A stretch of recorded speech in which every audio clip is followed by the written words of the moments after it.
का काम चल रहा हो तो वीडियो आपके लिए। तो हम आज आपको बताना चाह रहे हैं कि मकान बनाते समय हमें किन बातों का ध्यान रखना चाहिए।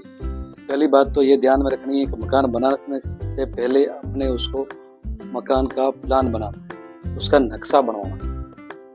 जितनी तोड़ फोड़ करनी है आपको उस नक्शे में ही करनी है, तो आपका नुकसान नहीं होगा।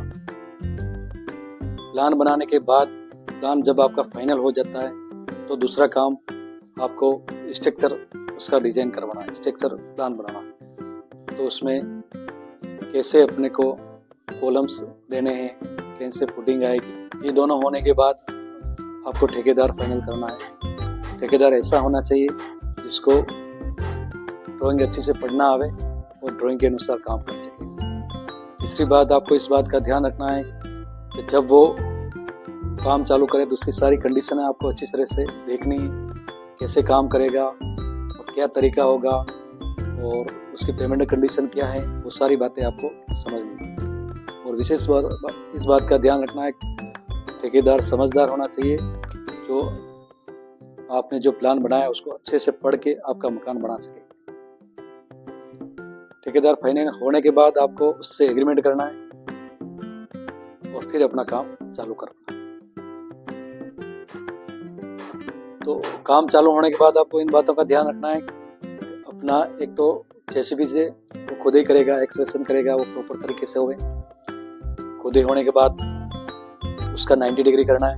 90 डिग्री करने के बाद जो आपके आर्किटेक्ट ने प्लान दिया है, सेंटर लाइन प्लान दिया है, उसकी मार्किंग करें। मार्किंग करने के बाद फिर वो उसका काम चालू करे, प्रॉपर पीसीसी करे। पीसीसी करने के बाद उसका लेआउट करे। लेआउट करने के बाद जो आपके स्ट्रक्चर इंजीनियर ने दिया है उसका जाली की बंदाई करे, कॉलम की बंदाई करे और प्रॉपर वे में फुटिंग की भराई करे। फुटिंग की हाइट क्या है, क्या साइज है, इस बात का आपको ध्यान रखना है। फुटिंग भरने के बाद फिर आपको इस बात का ध्यान रखना है कि वो आपका ठेकेदार जो काम कर रहा है, फुटिंग भरने के बाद उस फुटिंग पर वापस सेंटर लाइन प्लान का लेआउट करके स्टार्टर भर के फिर पेडेस्टल भरवाना है। उससे फायदा ये होगा, एक तो आपका कॉलम कभी आउट नहीं होगा, पूरा राइट एंगल में जाएगा। राइट एंगल में जाएगा तो भविष्य में आपको कभी भी किसी बात की दिक्कत नहीं आएगी। अगर कॉलम आपका फुटिंग से आउट हो गया तो बाद में आपको बहुत दिक्कत आएगी। और ये तार बैंड करके वो सही नहीं कर रहा, इस बात का आपको ध्यान रखना है। उसके बाद पेडेस्टल भरने के बाद फिर उसकी आउटर में स्टोन मेसोनरी करवानी है, पत्थर की दीवार बनानी है एज पर ड्राइंग जो आपके आर्किटेक्ट ने दे रखी है। आपकी स्टोन मेसोनरी हो जाएगी। उसके बाद आपका पानी का tank, safety tank as per vastu होना चाहिए। ये बात आपको आर्किटेक्ट से भी आपको कंसल्ट करनी है, तो दोनों एज पर वास्तु होने चाहिए। उसके बाद आपका प्लिंथ लेवल कंप्लीट हो जाएगा। उसके बाद आपको उसमें फिलिंग करवानी है। फिलिंग करवाने के बाद उसको अच्छे से कॉम्पैक्ट करना है, पानी डालना, उसको बिठाना, दुरमुट से कॉम्पैक्ट करना, इस बात का आपको विशेष कर ध्यान रखना है।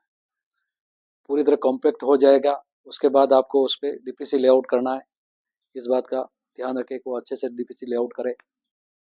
लेआउट करने के बाद उसकी डीपीसी की बंदाई करे, जो आपके स्ट्रक्चर इंजीनियर ने दे रखी है उसके हिसाब से उसकी बंदाई करे। बंदाई करने के बाद अच्छे से कास्टिंग करे, जो आपको रेशो दे रखा है M20, M25, M15 जो भी दे रखा है उसके हिसाब से वो कास्टिंग करेगा। M20 में ही करवानी है अपने को। उसके बाद डीपीसी कास्टिंग हो जाएगी। उसके बाद आपको उसमें पत्थर की सोलिंग करवानी है। पत्थर की सोलिंग करवाने से पहले आपको प्लम्बिंग का सारा काम करवाना है।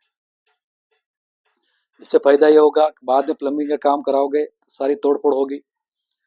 और प्लम्बिंग का काम कराओ उस समय इस बात का विशेषकर ध्यान रखना है, जहां से भी डीपीसी के अंदर से पाइपलाइन जाएगी तो अपना डीपीसी बीम कटना नहीं चाहिए। 101% आपके ठेकेदार की कोशिश रहनी चाहिए। आपको ध्यान रखना है और ठेकेदार को समझाना है कि मेरा कहीं डीपीसी बीम कटना नहीं चाहिए। अगर कट रहा है तो आपको कोर कटिंग करवानी है, तो आपका मजबूती कायम रहेगी। ये सारा काम होने के बाद फिर उस पर पीसीसी वर्क करवाना है। पीसीसी वर्क होने के बाद फिर आपको उस पर ठेकेदार आपका सेंट्रल लाइन प्लान लेआउट करेगा। उस बात का आपको ध्यान रखना है। सेंट्रल लाइन प्लान होने के बाद, लेआउट होने के बाद उसके कॉलम के स्टार्टर भरेंगे। स्टार्टर भरने के बाद कॉलम की एज पर स्ट्रक्चर ड्राइंग से उसकी बंधाई होगी। बंधाई होने के बाद कॉलम कास्टिंग किए जाएंगे। कॉलम कास्टिंग करने पर इस बात का ध्यान रखना है कि एक तो रेशो प्रॉपर है कि नहीं, दूसरी बात वाइब्रेटर प्रॉपर चलवाना है। उससे क्या कॉलम कॉम्पैक्ट अच्छा होगा, मजबूती अच्छी आएगी और उसमें हनीकॉम्स नहीं आएंगे। ये सारा वर्क होने के बाद कॉलम कास्टिंग हो गई। उसके बाद बोरी के तप्पड़ बंधवाने जिसकी प्रॉपर वे में तराई होगी, क्यूरिंग कर सकेंगे। ये काम होने के बाद आउटर वॉल बनवानी जो 9 इंची रहेगी। ब्रिक्स मेसोनरी आउटर 9 इंची करवानी है अपने को, इसमें अंदर सिपेज नहीं आएगा। ये होने के बाद फिर आपका सेंटिंग का वर्क होगा। जो कॉलम पे लेवल लगा रखा है उससे सबसे बीम बॉटम लगेंगे। जो आपके आर्किटेक्ट ने प्लान दिया है उसके हिसाब से बीम बॉटम लगेंगे। बीम बॉटम लगाने इस बात का ध्यान रखना है कि आपका जो मार्किंग है, छत की हाइट है, उस हाइट से बीम की डेप्थ कितनी है, बीम का चौड़ाई कितना है, 9 इंची 1 फीट। बॉटम हमेशा 9 इंची 1 फीट जैसा आपके इंजीनियर ने बताया वैसा। और बीम की हाइट 18 इंची होगी या फिर 1 फीट होगी, जो आपके प्लान में हो। इस बात वही करवाना, इस बात का ध्यान रखें। ठेकेदार अपनी मर्जी से चेंज नहीं करे, इस बात का आपको ध्यान रखना है। और बीम बॉटम लगने के बाद आपको छत की बंधाई करानी as per drawing, as per structure drawing. बंधाई होने के बाद फिर आपके लाइटिंग वर्क करवाना है एज पर ड्राइंग जो आपके आर्किटेक्ट ने दिया उसके हिसाब से पूरा लाइटिंग वर्क करवाना है।